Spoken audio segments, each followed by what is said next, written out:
มีตนยินดีต้อนรับด้วยคุณโยมเด้อทุกท่านทุกคนผู้ใดว่างงานก็ฟังแค่หน่อยตอนแรกๆเนี่ย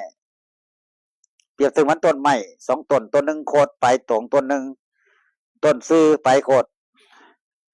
ที่แรกมือสะอาดทำงานสุจริตบ่คอร์รัปชัน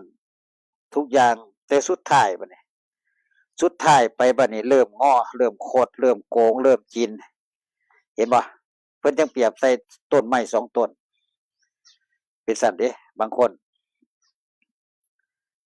เป็นสัตว์คือบ่ตั้งอยู่ในอนวัชชพลัง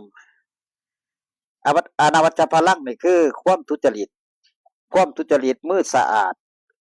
เฮ็ดหยังก็สะอาดเบิดบ่มีแนวมาแปรเปื้อนบ่มีแนวสกปรกเขาต้องการคนแบบนั้น